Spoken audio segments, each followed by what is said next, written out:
नमस्कार दोस्तों, मैं के मोहन आपका हार्दिक स्वागत करता हूं आज के अपने YouTube channel IAS with Hari Mohan पर। यहां पर आज हम डिस्कस करने वाले हैं गल्फ वॉर, जिसे अलग अलग नामों से जाना जाता है। इसे कुवैत वॉर के नाम से भी कई लोग ढूंढते हैं। कई लोग फर्स्ट इराक वॉर इसलिए लिखते हैं क्योंकि इराक में इस वॉर के तुरंत बाद में एक और लड़ाई लड़ी गई थी जो कि 2003 में शुरू की गई थी, तो वो वॉर भी हम डिस्कस करेंगे। इसके बाद इसे फर्स्ट गल्फ वॉर के नाम से भी जाना जाता है। अलग अलग नाम है लेकिन आप इसे एग्जैक्टली गल्फ वॉर मान सकते हैं। इस वीडियो के अंदर हम डिस्कस करने वाले हैं इराक किस प्रकार से कुवैत के अंदर कब्जा कर लेता है, कब्जा करने के बाद अपने आप को पूरे वर्ल्ड के सामने कैसे रिप्रेजेंट करता है, क्या क्या डिमांड्स रखता है, फिर इजराइल पर अटैक किया जाता है, क्यों किया जाता है, इराक की डिमांड्स क्या क्या होती हैं, इराक फिर सऊदी अरेबिया के अंदर क्यों अटैक करता है, इसके बाद अमेरिकन आर्मी या पूरे यूनाइटेड नेशन के 35 कंट्रीज 35 देश क्यों इराक पर मिलकर हमला करते हैं और हमला करने के बाद में इराक का फाइनल डिसीजन क्या होता है। क्या इराक पर 35 देशों के हमले के बाद में सद्दाम हुसैन का राज्य गिर जाता है या नहीं गिरता है, ये भी हम सारी चीजें डिस्कस करेंगे इस वीडियो के अंदर। दोस्तों, सारे के सारे पॉइंट्स डिस्कस किए जाएंगे। अब इससे पहले हम शुरू करें, आप एक बार इसका पहले अच्छे से मैप देख लीजिए। मैप के अंदर दोस्तों क्या है कि यहां पर ये आपको ईरान का बॉर्डर नजर आ रहा होगा, ये सीरिया हो गया, सीरिया के बाद ये सऊदी अरेबिया हो गया, ये वाला हिस्सा जो छोटा सा सेक्शन है ये है कुवैत। ये कुवैत का सेक्शन है जिसकी लड़ाई होती है इराक से, और इराक से लड़ाई होने के बाद बहुत सारी घटनाएं घटित होती हैं। अब एक चीज नोट कीजिएगा, यहां पर ये हरा सा सेक्शन जो दिख रहा है ना, लाइट ग्रीन, ये वाला सेक्शन, सिर्फ ये एक पतला सा रास्ता है इराक के पास जिससे वो अपने तेल को, जैसे कि बहुत बड़ा हिस्सा इराक में तेल निकालने का है, बहुत ज्यादा तेल निकलता है इराक के अंदर, तो इराक को अपने तेल को बाजार में सेल करने के लिए उसे यही पर्शियन गल्फ का रास्ता या फिर सीरिया या जॉर्डन की मदद से अपना तेल बेचना पड़ता था।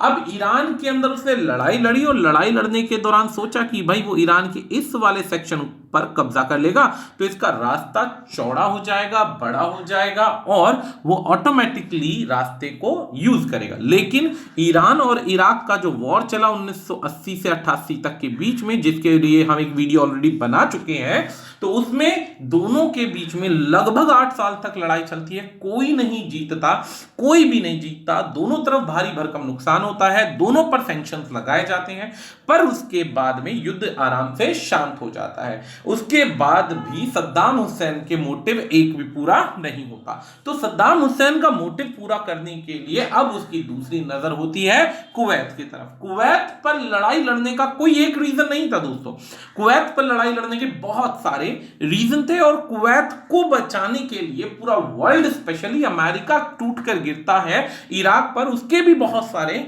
रीजन थे। तो आज हम वो रीजंस को डिस्कस करेंगे। शुरुआत करने से पहले हमारा YouTube channel IAS with Hari Mohan subscribe करना मत भूलिएगा दोस्तों। इस पर आपको ऐसी ही लेटेस्ट वीडियोस मिलती रहेंगी, इतिहास की जितनी भी हैं, इस लड़ाई के अंदर बायोग्राफीज और जितनी भी UPSC IAS एग्जाम्स के लिए यूज की जाने वाली थ्योरीज हैं वो सारी यहां पर डिस्कस होंगी। यहां पर हमारी ये फेसबुक पेज, टेलीग्राम और ट्विटर पर आईडीज हैं, आप इनको सब्सक्राइब कीजिए, फॉलो कीजिए, PDF यहां से डाउनलोड कर सकते हैं। यदि आप SSC, PC, SSC का, बैंकिंग का, UPSC का, स्टेट PCS का या किसी भी प्रकार के एग्जाम, कंपटीशन एग्जाम्स की तैयारी कर रहे हैं तो आप हमसे यहां पर कांटेक्ट कर सकते हैं। यहां पर आपको ऑनलाइन के बने बनाए कोर्सेज घर बैठकर आराम से तैयारी करने में बहुत सहायता देंगे, प्लस इसके बाद में हम आपकी हर प्रकार से सहायता करेंगे जिसमें टेस्ट सीरीज से लेकर बाकी चीजें भी आपको मिलती जाएंगी। तो चलिए शुरुआत करते हैं बिना समय खराब करते हुए। तो अब जो लड़ाई थी, ये कुवैत की लड़ाई जो नाम से मशहूर है, असलियत में लड़ाई का बैकग्राउंड समझिए, बाद में धीरे धीरे सारे पॉइंट्स हम डिस्कस करेंगे। सबसे पहला रीजन था कोल्ड वॉर। कोल्ड वॉर सबसे पहला रीजन था। अब कई लोग कहेंगे लो जी, कोल्ड वॉर का कहां से कनेक्शन आया? भाई कोल्ड वॉर का कनेक्शन यहां से आया कि यूएसएसआर के साथ इराक के संबंध बढ़ते जा रहे थे बहुत ज्यादा अच्छे तरीके से। अमेरिका कभी नहीं चाहता था कि यूएसएसआर जो है अपनी सीमाएं बढ़ाए और इराक से लेकर, ईरान से लेकर गल्फ, पर्शियन गल्फ तक पहुंचे। इसीलिए यहां पर इनके बढ़ते हुए रिलेशंस जो थे कहीं ना कहीं यूएन के और ये जो आपका अमेरिका है इनकी आंखों में खटकने लग गए थे। इससे क्या हुआ कि इनके ऊपर नजर काफी ज्यादा थी। दूसरी चीज ये थी कि एक तरफ क्या था कि जब यूएसएसआर इराक को सपोर्ट कर रहा था तो इराक जो था अरब और पैलेस्टीन के अंदर जितने भी मिलिटेंट्स हैं उन पर तगड़ी मदद पहुंचा रहा था। अरब और पैलेस्टीन के मिलिटेंट्स को इराक से मदद मिल रही थी और इराक से मदद मिलने की वजह से इजराइल जो था कॉन्टिन्यूसली इन प्रॉब्लम से जूझ रहा था और अपनी आर्मी को सेटअप करके इनसे भिड़ रहा था, और जो कि जो इराक का सबसे बड़ा प्रॉब्लम बन चुका था। इधर से जैसे जैसे यूएसएसआर का डिसइंटीग्रेशन की खबरें आ रही थी कि कोल्ड वॉर समाप्त हो जाएगा क्योंकि यूएसएसआर अपने आप ही टूट रहा है, तो कोल्ड वॉर में यूएसएसआर का टूटना प्लस उसके अलाइड कंट्रीज में इराक का खुद ही डिसॉल्व हो जाना, खुद ही टूट जाना, यह सबसे ज्यादा जरूरी था। लेकिन ऐसा दिखाई नहीं दे रहा था, बल्कि यूएसएसआर के डिसइंटीग्रेशन की खबरों के बावजूद भी जो इराक है वो बड़ी पावर के रूप में सामने आ रहा था। दूसरा रीजन ये था कि जब प्रॉब्लम्स बढ़ रही थी कहीं ना कहीं ईरान इराक की वॉर की वजह से काफी सारे नेशंस को ऑलरेडी प्रॉब्लम्स हो चुकी थी, जिसमें इराक और ईरान दोनों ही रिस्पॉन्सिबल थे, तो सभी देश इनसे चिढ़े बैठे थे ऑलरेडी। अमेरिका ने इराक की सपोर्ट सिर्फ इसलिए की थी क्योंकि रशियन रेवोल्यूशन के समय जब ईरान के अंदर जो प्रॉब्लम थी, ईरान के अंदर जो उसके अयातुल्ला जो थे, अयातुल्ला खान जो भी थे इनके गुरु थे, धर्मगुरु, इन्होंने क्या करवाया कि स्टूडेंट्स से एम्बेसी के अमेरिका के 55 लोगों को बंदी बनवा लिया और 444 दिन के लिए बंदी रखा दोस्तों। तो इस परिस्थिति पे भी अमेरिका जो था चिढ़ा हुआ था इराक से, इसीलिए इराक की मदद करी। ईरान से चिढ़ा हुआ था, इराक की मदद करी। इन दोनों में कोई बॉन्डिंग नहीं थी, लेकिन सद्दाम के जो मोटिव थे अपने डायनेस्टी को बढ़ाना, अपने एरिया को एक्सपैंड करना, वाटरवेज पे पूरा कंट्रोल कर देना, ऑयल रिसोर्सेज हड़प लेना, ईरान में जो रशियन रेवोल्यूशन था उसका फायदा उठा लेना, वो मोटिव यहां पर फेल हो गए। जब ईरान की और इराक की लड़ाई हुई तो आसपास के देशों से इराक पर, ध्यान दीजिएगा, इराक पर 90 बिलियन डॉलर्स का लोन हो चुका था और लोन जो था बार बार वापस मांगने की डिमांड चल रही थी।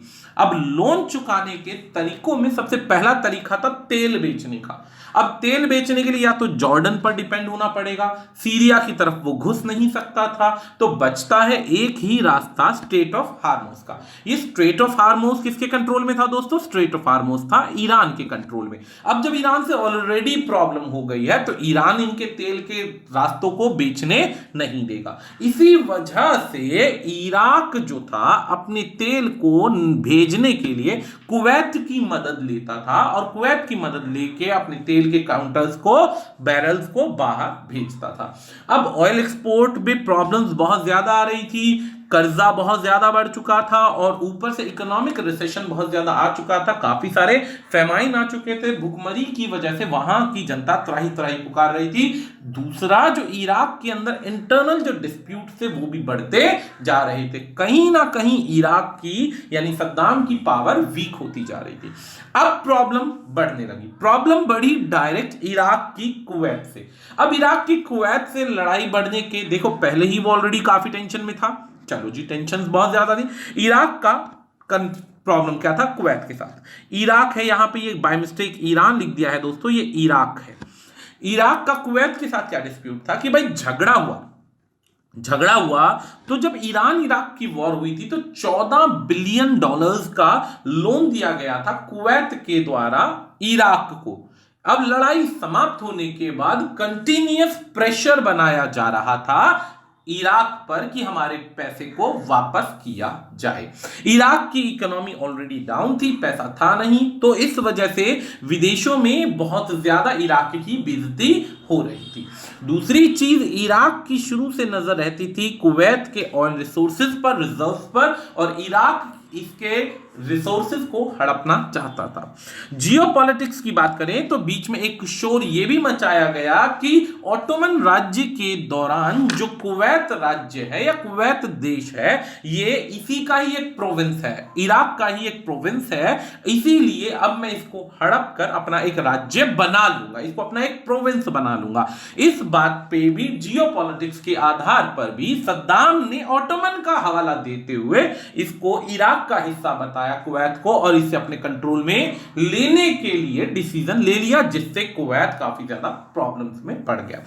चौथा रीजन यह भी माना जा रहा है कि इराक और कुवैत के बॉर्डर पर क्या हुआ, जैसे ये आपस में बॉर्डर है, इस तरफ इराक है और इस तरफ कुवैत है, तो कुवैत क्या कर रहा था कि ड्रिलिंग करके यहां से 2 किलोमीटर इराक के अंदर घुस रहा था। कुवैत ड्रिलिंग अपने बॉर्डर पे कर रहा था, लेकिन 2 किलोमीटर घुस रहा था इराक के बॉर्डर पर, और यहां से ऑयल कोर निकाल रहा था। तो इलीगल ड्रिलिंग करने के बाद इराक का जो तेल था वो निकाल कर बेचा जा रहा था, जिससे इराक ने बताया कि उसको $1 बिलियन का एनुअली लॉस हो रहा है। चलो जी ठीक है, एनुअली लॉस हो रहा था तो इस बात का भी मुद्दा हुआ और झगड़ा बढ़ता चला गया। दूसरी प्रॉब्लम क्या आई, कुवैत का जब पैसा इराक से वापस नहीं मिला, कुवैत का पैसा इराक से जब वापस नहीं मिला, तो इराक ने क्या किया, ओपेक की नीति, जो ओपेक होता है ना, इनकी आपस में तेल बेचने वाले कंट्रीज जो होते हैं, इकोनॉमी के अनुसार, डिमांड के अनुसार तेल निकालते हैं, तो कुवैत ने क्या किया, ज्यादा तेल निकालना शुरू कर दिया, पॉलिसी को भूलकर अपनी जो डिमांड के अनुसार तेल था उसे बढ़ा दिया और ज्यादा तेल बेचने लगा। इससे क्या हुआ कि ऑयल प्राइसेस थे वो लगातार गिरने लगे और लोगों को ज्यादा तेल की सप्लाई होने की वजह से डिमांड कम होने लगी और रेट गिरने लगे। इससे इराक की इकोनॉमी और ज्यादा बुरी तरीके से टूटने लग गई। तो ये बहुत सारे कारण मिलने के बाद में इराक की जो टोटल जो पॉपुलेशन थी या जो कंट्री था वो बहुत बड़े इकोनॉमिक लॉस से गुजर रहा था, और इतने बड़े इकोनॉमिक लॉस से गुजर रहा था कि इस समय इराक के सामने और कोई रास्ता ही नहीं बचा था, सिर्फ और सिर्फ लड़ाई लड़ने के अलावा। किससे लड़ाई लड़नी थी?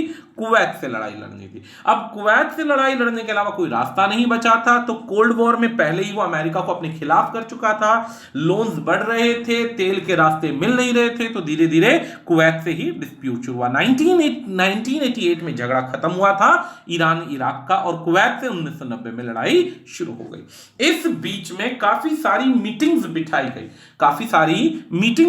गई और मीटिंग्स बिठाने के बाद डिसीजंस लिए गए कि आगे क्या करना है। तो ये इंटरेस्टिंग पॉइंट से ध्यान दीजिएगा। इराक ने कंप्लेन करी कुवैत के बिहेवियर के बारे में वर्ल्ड के सामने, जिसमें बताया गया कि भाई अगर ऐसा नहीं हुआ तो वो मिलिट्री एक्शन लेगा। अपनी पहली बात, इलीगल ऑयल ड्रिलिंग को बंद करे और जो से होने वाला लॉस है उसका मुझे $10 बिलियन दे। यानी कि इलीगल इसकी ड्रिलिंग की वजह से जो मुझे नुकसान हुआ है, अगर वो हर्जाना पूरा नहीं हुआ तो मुझे इस पर आर्मी भेजनी पड़ेगी। आपस में बातचीत होती है। इस बातचीत से पहले इराक जो है अपने बॉर्डर पर कुवैत की तरफ अपने 30,000 लोगों को, 30,000 आर्मी के ट्रूप को भेज देता है, और उधर से जैसे ही खबर मिलती है यूएस को कि भाई इसने इधर से इराक से पंगे लिए हैं, क्योंकि इराक ने जो कुवैत से झगड़ा लिया है, तो कुवैत की मदद के लिए सऊदी अरेबिया आएगा, और सऊदी अरेबिया का अमेरिका से बहुत अच्छा संबंध है। इसी वजह से सऊदी अरेबिया डर चुका था पहले ही, इसीलिए यूएस आर्मी ने अपने सोल्जर जो थे इधर पर्शियन गल्फ से कहां पर, सऊदी अरेबिया में सेट करने शुरू कर दी। कुवैत में नहीं, सऊदी अरेबिया के अंदर। सद्दाम मानता था कि उसकी एक कॉन्स्पिरेसी थी। कॉन्स्पिरेसी के अंदर क्या था कि जब आपस में बातचीत चल रही थी तो झगड़े के दौरान बार बार उस पर दबाव बनाया गया कि कुवैत के बॉर्डर से अपनी आर्मी को हटाया जाए। कुवैत के बॉर्डर से आर्मी हटाने की जब बात आई तो कुवैत के बॉर्डर से आर्मी हटाने के नाम पर बार बार वो क्या कर रहा था, इजराइल का मुद्दा ले रहा था और इजराइल के मुद्दे के अंदर कह रहा था कि भाई सीरिया से, फिलिस्तीन से जो आपके आतंकवादियों के आधार पे जो आर्मी है उसको हटाया जाए। इस परिस्थिति के अंदर बातें बढ़ती जा रही थी। 15 जुलाई का टाइम आ जाता है। सद्दाम गवर्नमेंट जो है बातों को नहीं मानती, ऑब्जेक्शंस को नहीं मानती। ये ऑब्जेक्शन अरब कंट्रीज के सामने लाया जाता है। अरब कंट्रीज के सामने लाया जाता है कि भाई रमेलिया जो ऑयल फील्ड है, यहां पर मेरे क्षेत्र में तेल निकाला जा रहा है जिसकी वजह से मुझे नुकसान हो रहा है, मेरी डिमांड है $10 बिलियन, पूरा हो जाता है तो ठीक है। अरब ब्रदर्स जो होते हैं इसकी बात को सुनते हैं लेकिन ज्यादा इंटरेस्ट नहीं लेते हैं, इसकी थ्रेट को समझ जाते हैं लेकिन झगड़े में कोई पड़ना नहीं चाहता, क्योंकि ईरान इराक वॉर के अंदर काफी ज्यादा लोग इराक की हरकतों को देख चुके थे।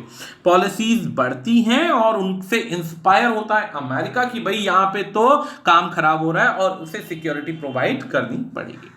अब बात आती है झगड़े का नंबर आता है जब तक आपस में कन्वर्सेशन चल रहा होता है। तो दोस्तों इस कन्वर्सेशन के अंदर बहुत अच्छा इंटरेस्टिंग फैक्टर क्या होता है कि टेबल पर आ जाते हैं दोनों के दोनों बातचीत करने के लिए टेबल पर आते हैं।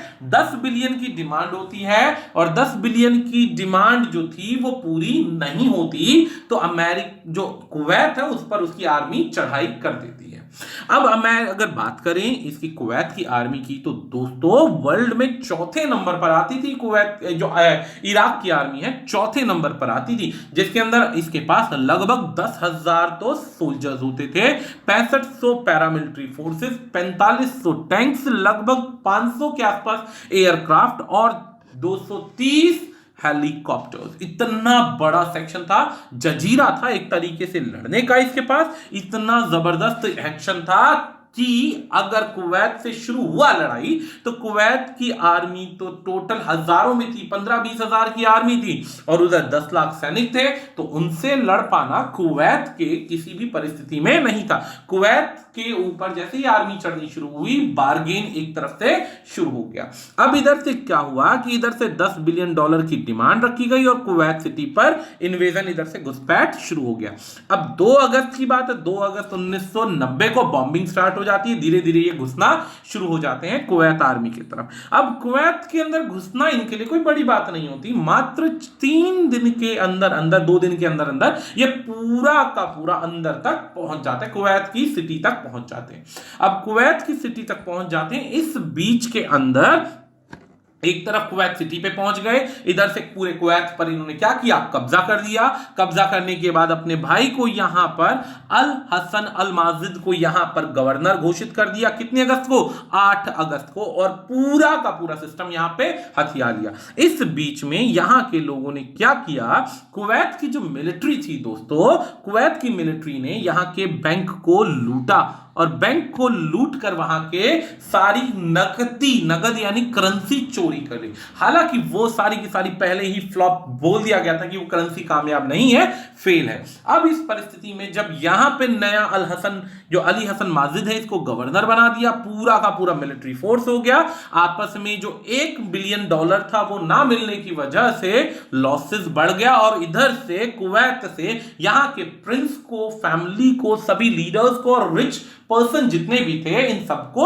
भागना पड़ता है। इस भागने के अंदर हमारे देश में जो अक्षय कुमार साहब है इन्होंने भी एक मूवी बनाई थी एयरलिफ्ट, जिसके अंदर कुवैत से 1,11,423 लोगों को वापस लाने के लिए 450 एयर फ्लाइट उड़ाई गई थी। इन 450 फ्लाइट्स के अंदर पूरे इंडियंस को वापस लाया गया था, पूरी तरीके से लाया गया था और ये कुवैत की वॉर के दौरान ही हुआ था। बहुत अच्छी मूवी है दोस्तों, यू मस्ट वॉच, देखना चाहिए, आपको थोड़ा इतिहास पता चल जाएगा। अब इधर से पूरा का पूरा घुसपैठ हो जाती है कुवैत के ऊपर। कुवैत पर पूरी की पूरी तरीके से इनकी सरकार बन जाती है। सद्दाम को लगता है कि इधर से ये यूएन वाले जो हैं अपना शोर करते रहेंगे, लेकिन मेरा काम पूरा हो गया, मंसूबे पूरे हो गए, डिमांड जो थी उसकी वो पूरी हो गई। अब बात आती है इधर से अमेरिका का स्टेप उठाने का नंबर आ जाता है। नंबर कैसे आता है भाई, इधर से कोई भी देश होगा शांत नहीं बैठेगा। आप किसी भी देश के अंदर झगड़ा कर सकते हो बॉर्डर पे, लेकिन उसकी टेरिटरी को घुसकर उसके लोगों को मारकर कब्जा नहीं कर सकते। अब यहां पर यही बात होती है कि सऊदी अरब को धमकाया जाने लगा।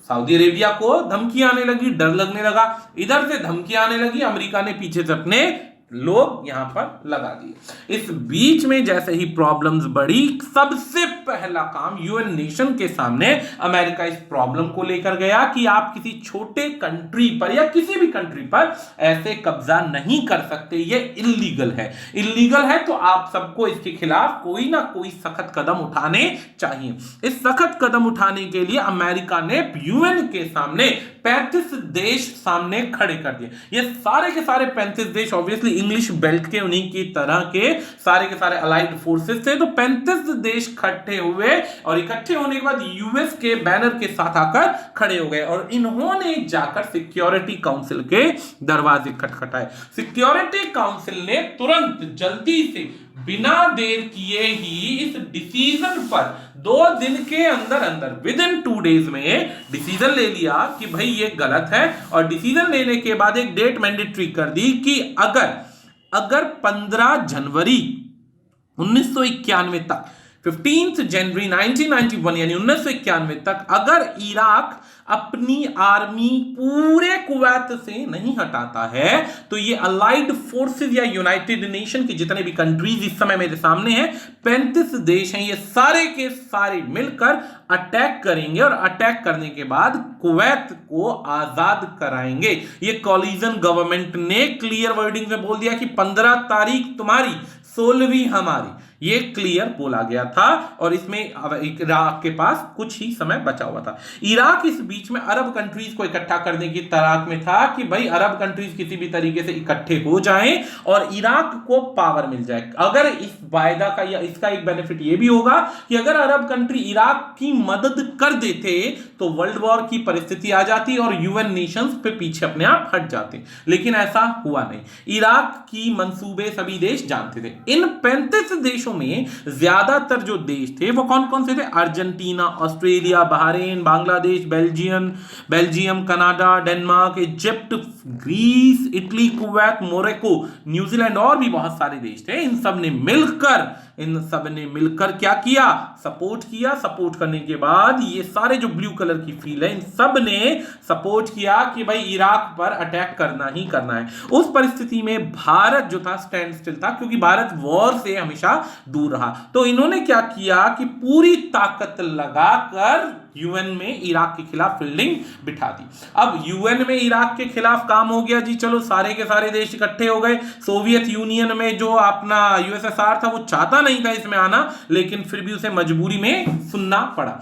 अब यहां पर प्रॉब्लम्स बढ़ने लगी। एक्चुअल में प्रॉब्लम कैसे बढ़ी दोस्तों, इस प्रॉब्लम को समझने की कोशिश कीजिए। यहां पर ये जो प्रॉब्लम है इसके पीछे हिडन कुछ फैक्ट्स हैं, सुनते हैं, क्योंकि हमें पूरी डिटेल लिखनी पड़ेगी एग्जाम के अंदर। तो सबसे पहली चीज क्या थी कि एक तरफ इधर से घुसता है 3 अगस्त को यहां पर पूरा का पूरा अरब लीग के सामने रेजोल्यूशन इधर से जो था इराक अपना दिखाता है कि वो क्या चाहता है, डिमांड्स उसकी क्या क्या है। इस बीच में एक रेजोल्यूशन जो यूएन नेशंस थे उन्होंने 660 एक रेजोल्यूशन पास कर दिया होता है, जिसके अंदर कोई भी देश किसी भी जगह पर जबरदस्ती नहीं घुस सकता।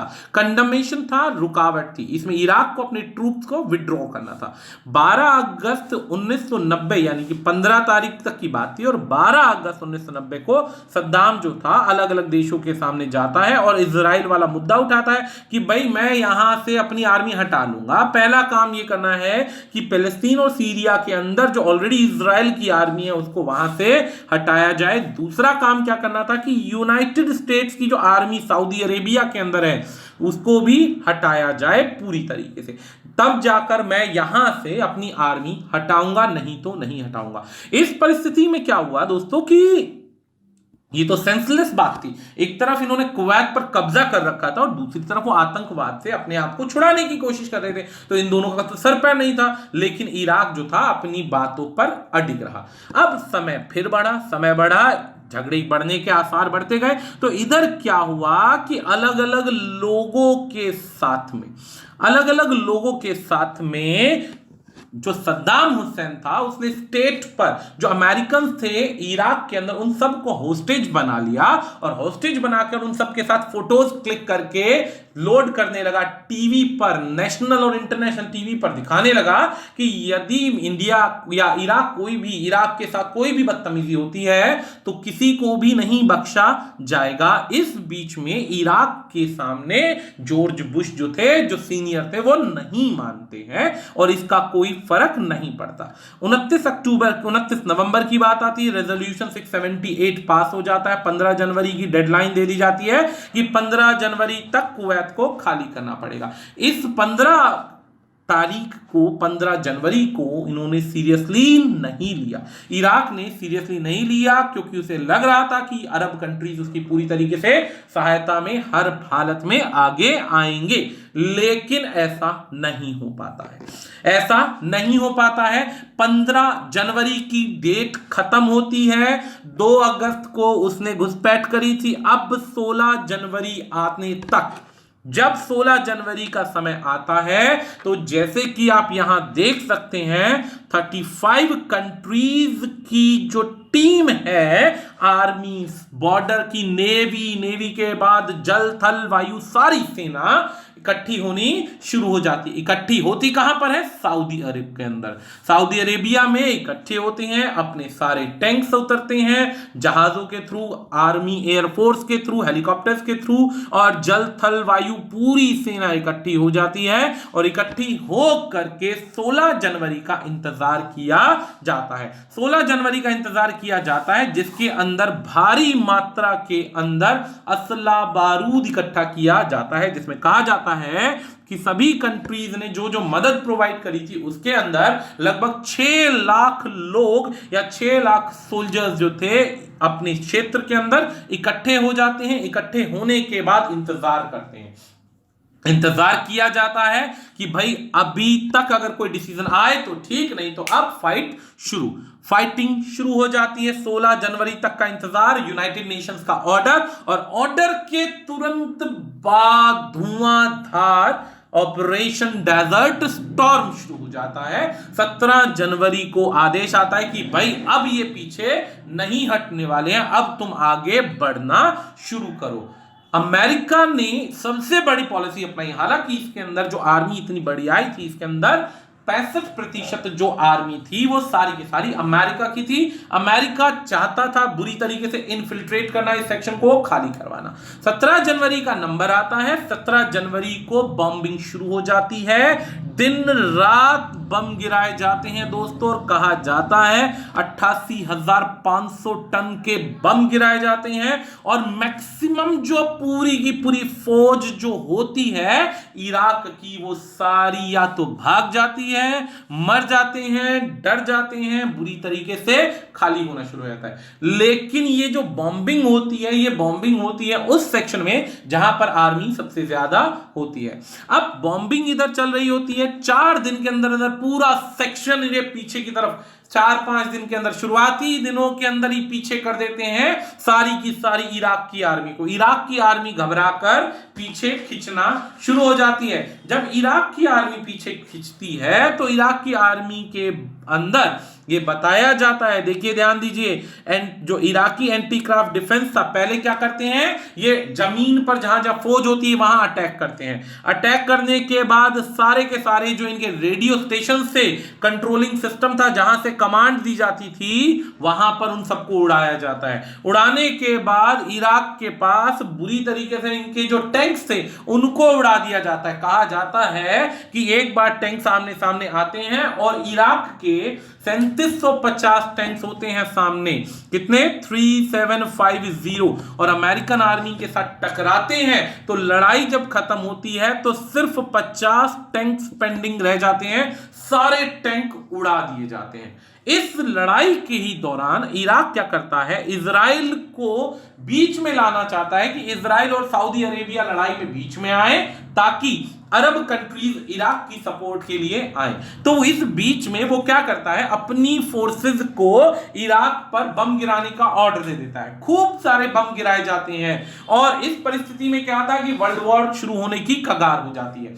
क्यों? सारे के सारा वर्ल्ड देख रहा होता है कि इजराइल कूदा तो हम भी कूदेंगे। प्रॉब्लम क्या आती है, यूनाइटेड नेशंस इजराइल को लड़ाई में कूदने ही नहीं देता। अमेरिका रिक्वेस्ट करके समझा बुझाकर इजराइल को कहता है पीछे रहो, तुम्हें आगे नहीं आना, हम अपने आप सारा काम देख लेंगे। इजराइल सब कुछ तैयार कर लेता है लेकिन इजराइल को रोक दिया जाता है। इधर से इजराइल रुकता है और इजराइल रुकने के बाद इनके एयरक्राफ्ट अमेरिका जो इराक के थे सब फेल हो जाते हैं। सब एयरक्राफ्ट उड़ा दिए जाते हैं, हेलीकॉप्टर उड़ा दिए जाते हैं, इंफॉर्मेशन कमांड का सिस्टम खत्म कर दिया जाता है और अब लड़ाई आती है ग्राउंड लेवल पर। ग्राउंड लेवल पर इन्होंने भारी भरकम सेना ना इराक के इस वाले सेक्शन में भर रखी होती है, ये कुवैत के इस वाले सेक्शन में भर रखी होती है। अब कुवैत के इस वाले सेक्शन में जो भर रखी होती है आर्मी, इराक को लगता है कि भाई आएंगे और सीधा इधर अटैक करेंगे। लेकिन जो इनकी जो अमेरिकन की स्टार्टिंग से एक नीति रही थी कि ये उस एरिया में डायरेक्ट अटैक करने की जगह उस क्षेत्र से अटैक करते थे जिस क्षेत्र में आर्मी कम होती थी और उल्टे रास्ते से चलते चलते फिर ये इधर से घुसते घुसते घुसते फिर कुवैत को खाली कराते थे। ये इनकी डॉगलेस की नीति थी।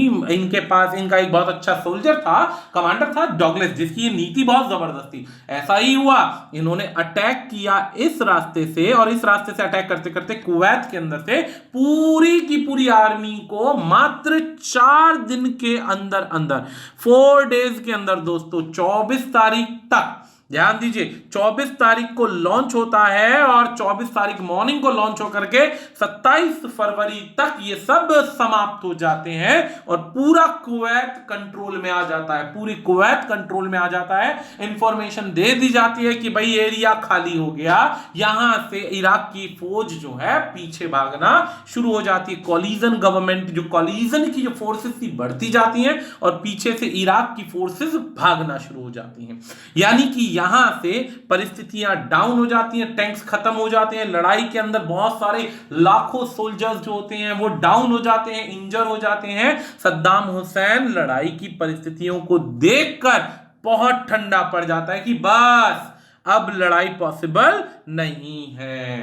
अब लड़ाई पॉसिबल नहीं है। 27 फरवरी को पूरा का पूरा सेक्शन क्या होता है, आगे बढ़ जाता है अलाइड फोर्सेस का और कुवैत खाली करा लेते हैं। कुवैत के अंदर से जैसे जैसे आर्मी पीछे हटती जा रही होती है दोस्तों, ये देखिए यहां पर ये तेल के कुएं होते हैं। लगभग 796 कुएं में आग लगाती हुई चलती है इराक की आर्मी। इराक की आर्मी आग इसलिए लगाती है क्योंकि अंदर इनके जो वो बदले की भावना थी कि हमें इतना लॉस हुआ और हम चाहकर भी कुवैत पे कब्जा नहीं कर पाए, तो ये जाते जाते भी ना इन एरियाज पे क्या करते जाते हैं, अटैक कर जाते हैं। अटैक करते जाते हैं और पीछे हटते जाते हैं। 800 टैंक 800 कुओं को उड़ा दिया जाता है दोस्तों। 20 मिलियन का कुवैत को सिर्फ इन ऑयल टैंकर्स की आग बुझाने में खर्चा आता है और 10 महीने का समय लग जाता है इस पूरी आग को बुझाकर दोबारा से इस मुद्दे को रिस्टोर करने के अंदर।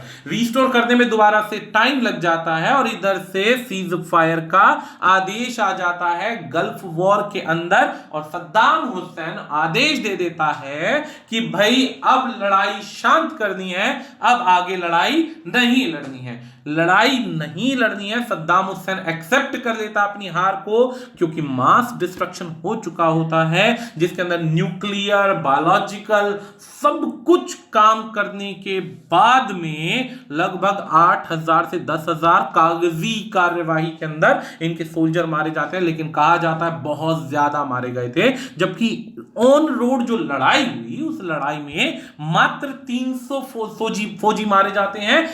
जो आपकी कॉलिजन गवर्नमेंट थी, कॉलिजन फोर्सेस थी, यानी अमेरिकन साइड के 300 फौजी मारे जाते हैं और इनके 8000 से 10000 सारे बड़े बड़े कमांडर सब मार दिए जाते हैं। मारने के बाद सद्दाम हुसैन लड़ाई की परिस्थिति में नहीं होता, सीज फायर साइन कर देता है। साइन करने के बाद लड़ाई रुक जाती है। लड़ाई रुकने के बाद अब सबसे बड़ा क्वेश्चन ये आता है कि इन्होंने यहां से, ध्यान दीजिएगा एक क्वेश्चन बहुत इंपॉर्टेंट है, कि इराक के इस हिस्से को तो जीत चुके थे, आगे बढ़ने में प्रॉब्लम क्या थी, क्यों नहीं बढ़े, बगदाद की तरफ क्यों नहीं गए, कुवैत को जीतने के बाद क्यों इन्होंने पूरे इराक पर कंट्रोल नहीं किया, पूरे इराक को नहीं जीता। इराक को क्यों नहीं जीता, इसके बहुत सारे रीजन है। सबसे पहला क्या है, पॉलिटिकल टर्मोइल आ जाता। पॉलिटिकल टर्मोइल का मतलब होता है कि अगर इराक में सद्दाम हुसैन को मार दिया जाता तो सद्दाम हुसैन के मारे जाने के बाद में कोई सेकंड पर्सन पावर में था ही नहीं जो पूरे देश को रूल कर पाता। रूल नहीं कर पाता तो फिर से प्रॉब्लम क्या आती, सद्दाम हुसैन के मरते ही आसपास का कोई ना कोई देश इराक को लूटने की कोशिश करता, कब्जा जमाता, फिर से झगड़े बढ़ते। दूसरी चीज क्या थी, आपस में सिविल वॉर छिड़ जाता। सिविल वॉर छिड़ जाता मतलब आसपास के अंदर युद्ध छिड़ जाता, शिया सुन्नी आपस में लड़ने लग जाते। इस परिस्थिति के अंदर दिक्कतें बढ़ जाती। इसीलिए इराक में उस समय में बुश साहब ने क्लियर वर्डिंग के अंदर कहा था कि सद्दाम हुसैन का मरना इराक की बर्बादी का सबसे बड़ा कारण बनेगा और उस परिस्थिति को सुलझाने के लिए फिर से यूनाइटेड नेशंस को बीच में आना पड़ेगा। तो ऐसी परिस्थिति में सद्दाम हुसैन जैसा भी है जिंदा रहना जरूरी है। इस बात को ध्यान में रखते हुए इन्होंने क्या किया, सद्दाम हुसैन को नहीं पकड़ा। यह इनकी सबसे बड़ी क्वालिटी थी, उनकी दूरदर्शिता थी, जो कि इन्होंने बाद वाले युद्ध के अंदर सद्दाम हुसैन मरा और इराक की फिर से हालत खराब हो गई। खैर, जब इनकी संधि हुई, सीज फायर का आदेश हुआ, तब इनकी चार परिस्थितियां थी। सबसे पहला, कुवैत को खाली करना, जो कि इनका काम पूरा होता है। कुवैत के बाद इन्होंने क्या किया, जब लड़ाई शुरू हो रही थी तो ऊपर वाले हिस्से में कुर्द जो थे वो बहुत ज्यादा लड़ रहे थे, सिविल वॉर चल रहा था। सद्दाम के खिलाफ बुरी तरीके से कुर्द जो थे वो कुर्दिस्तान की डिमांड कर रहे थे और अपना अलग राज्य बनाना चाहते थे। इसीलिए ऊपर बहुत ज्यादा आतंकवादी संगठन के आधार पर लड़ाई चल रही थी। इधर जो था ये शिया मेजॉरिटी थी, बहुत ज्यादा। ये शिया मेजॉरिटी जो थी ये बहुत ज्यादा तंग कर रही थी इराक में सद्दाम हुसैन को। तो इस परिस्थिति में इन दोनों को सपोर्ट अमेरिकन सरकार का था। 2 फरवरी के अंदर ही अमेरिकन गवर्नमेंट ने वैसे भी ब्रॉडकास्ट कर दिया था और इनको पूरी की पूरी सर्विसेज दे दी थी कि जितने भी कुर्दिश लीडर्स हैं और शिया के जितने भी अपराइजिंग लीडर्स हैं उनको पूरा सपोर्ट है, अपने राज्य को, प्रोविंसेस को आप आजाद करा सकते हैं। अब इस परिस्थिति में जब अंदर से वॉर चल रहा था तो दूसरी कंडीशन क्या लगाई गई, इराक पर बैन लगाया गया कि आप यहां पर यानी इस वाले हिस्से में और इस वाले हिस्से में नो फ्लाई जोन है, यानी कि आप सिविल वॉर लड़ लो, किसी भी तरीके से इनसे जीत लो, लेकिन आप इन पर हवाई अटैक नहीं कर सकते, कोई बड़ा बॉम्ब अटैक नहीं कर सकते। चलो जी, यहां पर बॉम्ब अटैक नहीं कर सकते और यहां पर आप अपनी सरकार चलाइए किसी भी तरीके से। अब दूसरा प्रॉब्लम क्या आता है कि इराक पर इकोनॉमिक सैंक्शंस लगाए गए। इकोनॉमिक सैंक्शंस का मतलब होता है कि वो किसी से ना तो व्यापार कर सकता है, ना ही कोई उसे कोई चीज बेच सकता है, ना खरीद सकता है। इकोनॉमिक सैंक्शंस जो थे ये दोस्तों 2003 तक लगाए गए। इस 2003 तक के हालात थे। इस परिस्थिति में पूरे इराक का एजुकेशन फील्ड बहुत बुरी तरह बर्बाद हो चुका था, हेल्थ फील्ड बुरी तरीके से समाप्त था, यहां तक कि जितने फेमाइन आए थे यहां के लोगों को जरूरी मेडिकल फैसिलिटीज भी नहीं मिल पा रही थी। इस परिस्थिति में विदेशों ने दबाव बनाया कि देख के इसकी दया, इराक की परिस्थिति पर विदेशों की दया, और 2003 के बाद वो सैंक्शंस कम किए, सैंक्शंस हटाए नहीं। इसमें भी सैंक्शंस क्या थे कि आप जो है बदले में, सामान के बदले में तेल लो, सब बदले में फूड दे दो, दवाइयां दे दो, बार्टर सिस्टम चला दो, लेकिन आप किसी भी परिस्थिति में लेन देन, सेल परचेज, मॉनेटरी नहीं करेंगे। इकोनॉमी के बैंक सैंक्शंस का मतलब आप इनसे कहीं भी प्रॉफिट नहीं कमाएंगे। तो काफी सारे सैंक्शंस लगाए गए। सैंक्शंस लगाए गए तो इराक की इकोनॉमी डाउन होती चली गई। इस बीच में जब पूरी की पूरी ये इराक कुवैत से पूरी की पूरी आर्मी जो थी ट्रक्स के अंदर, हजारों ट्रक्स के अंदर भरकर वापस की तरफ जा रही थी, अपने रास्ते चल रही थी, उस परिस्थिति में, उस सिचुएशन में क्या हुआ कि फाइटर प्लेन्स ने देखा कि भाई यहां पर इन सभी बसेस में, ट्रक्स में या तो लीडर्स होंगे, पॉलिटिकल लीडर्स होंगे, या फिर आर्मी या सोल्जर्स होंगे। इन्होंने 60 किलोमीटर की लाइन को सिर्फ और सिर्फ 2 फाइटर प्लेन्स उड़ाए और हाई फाइटर प्लेन्स उड़ाने के बाद में 26 और 27 फरवरी को पूरी की पूरी, ये देख रहे हैं कबाड़ा जो पड़ा हुआ, ये सारे व्हीकल्स हैं, इन सब पर अटैक करना शुरू कर दिया और इनको बिल्कुल ही समाप्त कर दिया। इतना जबरदस्त सेक्शन हुआ कि बसरा से ये वापस जा रहे थे, बसरा के सेक्शंस में पहुंच रहे थे, लेकिन कुवैत से बसरा जाते हुए इन बीच में इन सबको उड़ा दिया, सबको उड़ा दिया। मतलब Bush decided that he would rather gamble और ए वायलेंट और potential unpopular ground war than the risk the alternative imperfect settlement hammered out Soviet के सारी आर्मी को, जो इनकी ये इराक की आर्मी थी, इस पे बॉम्ब गिराए गए। बॉम्ब गिराने के बाद में एयर एक्टिविटी ली, रियाद के पास की सेक्शंस है जहां पर इन्हें समाप्त कर दिया। तब से लेकर इसे हाईवे ऑफ डेथ बोला जाता है। हाईवे ऑफ डेथ का मतलब सबसे ज्यादा भारी जान माल का नुकसान इधर ही हुआ था। अब परिस्थिति आती है, यहां पर ध्यान दीजिएगा, परिस्थिति यह आती है कि फाइनल आफ्टरमैथ का मतलब लड़ाई का बेनिफिट क्या हुआ। यहां पर लड़ाई के बेनिफिट्स की बात करते हैं। बेनिफिट्स में यहां पर इराक के भी बताऊंगा और इराक के बाद अमेरिका के भी बताऊंगा। इन दोनों के बेनिफिट समझने हैं। अमेरिका इसलिए बताया जाएगा क्योंकि सबसे आगे अमेरिका ही, सीधी सी बात, यहां पे लड़ाई में था। तो सबसे पहला पॉइंट क्या था कि क्या सद्दाम हुसैन कुवैत को कंट्रोल करने में कामयाब हुआ? नहीं हुआ। यहां पर सद्दाम हुसैन बढ़ना चाहता था, कुवैत को जीतना चाहता था, नहीं बढ़ पाया, और नहीं बढ़ पाया तो जाहिर सी बात है यहां पर उसका लॉस होता है, फेलियर होता है। दूसरा प्रॉब्लम क्या था, क्या सऊदी अरेबिया के अंदर वो अटैक कर पाया? तो सऊदी अरेबिया के अंदर वो अटैक नहीं कर पाया प्रॉपर्ली। जब अटैक हुआ तो अटैक करने के बाद जो हिडन फोर्सेस थी यूएन नेशंस की, अमेरिका की, उन्होंने बुरी तरीके से इनको बर्बाद कर दिया, नुकसान कर दिया। अमेरिका के साथ साथ इजराइल में ना तो इराक की कोई डिमांड्स पूरी हुई ना और कुछ, तो ये खाली हाथ वापस गए। इंक्लूड नुकसान के अंदर इकोनॉमिक सैंक्शंस लगे और इकोनॉमिक सैंक्शंस के आधार पर इन्हें लॉन्ग ड्यूरेशन तक बदनामी, बेइज्जती का सामना करना पड़ा। अब बदनामी बेइज्जती हुई इराक की, अपोजिट में अमेरिका का क्या फायदा हुआ? अमेरिका के मात्र 200 से 300 सोल्जर्स डाइड होते हैं। यानी ये एक ऐसी लड़ाई थी जिसमें पूरी तरीके से अमेरिका बहुत आराम से जीत जाता है। अमेरिका यहां पे जीत जाता है, जबकि इनके इराक का सारा वेपनरी खत्म कर देता है, सोल्जर्स मर जाते हैं इनके पास जितना भी टैंक सिस्टम होता है, एयरफोर्स होती है, सब बर्बाद हो जाती है, जबकि इनके सिर्फ 300 सोल्जर्स मरते हैं। तो ये एक बेनिफिट होता है। दूसरा बेनिफिट क्या होता है यहाँ पे? दूसरा बेनिफिट होता है ऑयल का जो सप्लाई है उसे स्टेबल करना। हालांकि आपस की लड़ाई में हमेशा ऑयल सप्लाई डिस्टर्ब होती थी, तो ऑयल सप्लाई को क्या किया? स्टेबल कर दिया। ऑयल सप्लाई स्टेबल हुई तो जाहिर सी बात है यहां पर भी अमेरिकन की जीत होती है। तीसरा, कुवैत को फ्री करवा देते हैं, कुवैत को आजाद करा देते हैं, तो यहां पर भी अमेरिकन की डिमांड जो होती है वो पूरी हो जाती है। पूरी करने के बाद में यहां पर वो सारी डिमांड्स यहां पर एक दूसरे की पूरी हो जाती हैं। इस लड़ाई के अंदर ऑन टाइम अगर बात की जाए तो 20 से 30 हजार लोग मरे थे।